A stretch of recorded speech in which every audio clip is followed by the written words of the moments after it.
और अब पंडित जी से जानेंगे कि आखिर कुंडली के किन ग्रहों की वजह से सरकारी नौकरी मिलने में आसानी होती है, साथ ही हमारी किन गलतियों की वजह से हमें सरकारी नौकरी मिलने में दिक्कतें आती हैं, ये पंडित जी से आज समझते हैं। और आप देखिए, और जो पंडित जी महा उपाय बताएंगे, ग्रह की दशा बताएंगे, समझने की आप कोशिश भी कीजिए। बताएं पंडित जी। देखो अंजलि, ऐसा है, आधुनिक भारत में तो नौकरी सरकारी भगवान हो गई है। बिल्कुल पंडित जी। अगर सरकारी नौकरी मिल गई तो जैसे भगवान का साक्षात्कार हो गया। लेकिन प्राचीन भारत में ठीक इसके उल्टी बात थी। प्राचीन भारत में एक कहावत थी, उत्तम खेती, मध्यम बान, निषिद्ध चाकरी, भीख निदान। मतलब सबसे उत्तम प्राचीन भारत में खेती माना जाता था और मध्यम में व्यापार माना जाता था और सबसे निकृष्ट में जो है वो चाकरी मानी जाती, नौकरी चाकरी। तो उस समय सरकारी नौकरी का कोई मतलब ही नहीं था। कोई राजा महाराजा के आश्रित होकर, कोई जिम्मेदार के आश्रित होकर के इसी तरह की नौकरियां करते थे और उन नौकरियों से लोगों की आजीविका ठीक से नहीं चलती थी, रुतबा नहीं होता था, इसलिए उसको ऐसा कहा गया। तो देश काल परिस्थिति के हिसाब से परिभाषाएं बदलती रहती हैं और जब से देश आज़ाद हुआ है तो ये कह लो कि परोक्ष रूप से जिन्हें सरकारी नौकर कहा जाता है ये राजा का काम करते हैं। जैसे एक जिले का मालिक जो है वो जिलाधिकारी होता है तो वो नौकरी में, लेकिन जिलाधिकारी है, वो जिले का एक तरह से राजा ही है और उसका साम्राज्य इतना चलता है कि अगर वो चाहे तो अपने जिले से किसी को बदर कर सकता है कि आप मेरे जिले में नहीं रह सकते हो, ठीक है जी। और बिना उसकी मर्जी के कोई नेता भी चाहे जितना पावरफुल हो उसकी धरती पर, उसके जिले में लैंड नहीं कर सकता, अपना हेलीकॉप्टर नहीं उतार सकता। उसकी सहमति, उसकी संस्तुति होनी चाहिए। और दूसरी बात ये भी है कि कुछ लोगों के दिमाग में ये है कि सरकारी नौकरी मिल जाएगी तो लाइफ सेटल्ड हो जाएगी, नौकरी की कोई चिंता नहीं रहेगी और जिंदगी भर नौकरी चलती रहेगी, आराम से जिंदगी कट जाएगी और सुख सुविधाएं भी मिलती रहेंगी। ये भी बात है। तो कहने का मतलब यह है कि देखिए, सरकारी नौकरी पाने का प्रयास सभी लोग करते हैं, लेकिन सरकारी नौकरी किसी किसी के भाग्य में होती है। भाग्य यदि प्रबल हो तो सरकारी नौकरी मिलना आसान हो जाता है। इसी विषय पर चर्चा करेंगे और बताएंगे कि कौन कौन से ग्रह खराब होते हैं तो सरकारी नौकरी नहीं मिल पाती है।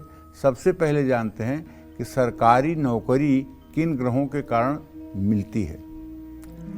सरकारी नौकरी दिलवाने या प्राइवेट नौकरी दिलवाने में शनि ग्रह की भूमिका सबसे अहम होती है, क्योंकि शनि को सरकारी नौकरी का कारक भी माना जाता है। इसके लिए शनि का कुंडली में मजबूत होना बहुत जरूरी होता है। जन्म कुंडली में शनि अगर मजबूत स्थिति में हो, कुंडली में अगर सूर्य दशम भाव में या एकादश भाव में मजबूत स्थिति में हो, कुंडली में पंच महापुरुष योग में कोई एक योग हो, ये पंच महापुरुष योग है रुचक योग, रज्जु योग, मालव्य योग, सस योग, हंस योग, सस योग, ये इस तरह के जो मतलब कि योग हैं, पंच महापुरुष योग जिनको कहते हैं, जो मंगल से, बुध से, बृहस्पति से, शुक्र से, शनि से जो पंच महापुरुष योग बनते हैं, इन महापुरुष योगों में भी जन्मे लोगों को सरकारी नौकरी मिलने में आसानी होती है। अब मैं आपको बताता हूं कि आपकी ही किन गलतियों के कारण आपको सरकारी नौकरी मिलने में दिक्कत भी आती है। एक बात पक्का कह रहा हूं, जो लोग अपने पिता का अनादर और अपमान करते हैं उनको सरकारी नौकरी मिलने में बहुत कठिनाई होती है और अगर मिल भी गई तो चल नहीं पाती है। घर की पूरब दिशा साफ न होने के कारण भी अगर आपके घर में घर के पूरब दिशा में गंदगी रहती है प्रायः, तो आप ये मान के चलिए कि चाहे आप जितनी बढ़िया सरकारी नौकरी कर रहे हैं, लेकिन आए दिन सस्पेंशन, टर्मिनेशन का डर आपको बना रहेगा। जो लोग सूर्योदय के बाद सोकर उठते हैं, सूर्य को अर्घ्य नहीं देते हैं, उनको भी सूर्य की कभी कृपा नहीं मिलती है। जिन लोगों के अपने रिश्तेदारों के साथ रिश्ते ठीक नहीं होते हैं, उनको नौकरी में बाधा आती है।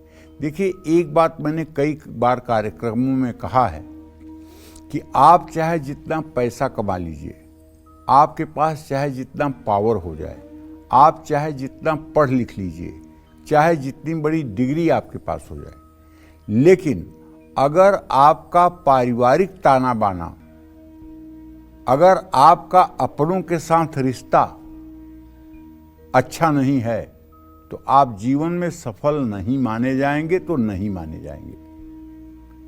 जीवन में सफल वही माना जा सकता है जो भले नमक रोटी खाता हो, लेकिन भाई भाई में राम और भरत की तरह प्यार हो, माता और पिता के लिए श्रवण कुमार हो, पत्नी के लिए आदर्श हो, अपने बच्चों के लिए आदर्श हो। ये सब केवल पैसे से नहीं होता है।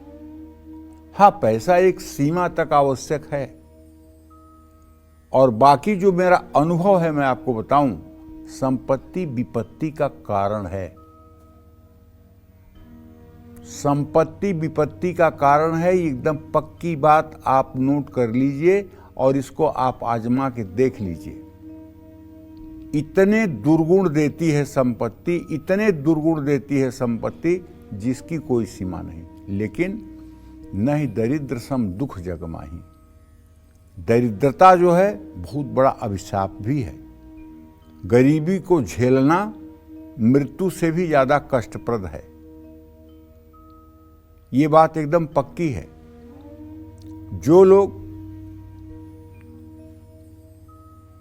तीनों शरीरों से ऊपर उठ चुके हैं, न स्थूल शरीर का भान है, न सूक्ष्म शरीर का भान है, न कारण शरीर का भान है, उनके लिए गरीबी और अमीरी कोई मतलब नहीं रखती है।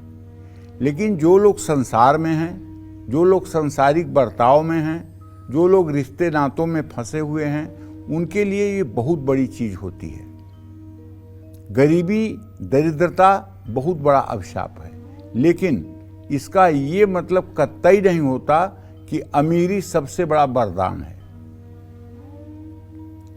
प्रायः संपत्ति विपत्ति का कारण होती है। प्रायः पैसा होने के बाद लोग पैसे का अधिकतर दुरुपयोग गलत कार्यों में करते हैं।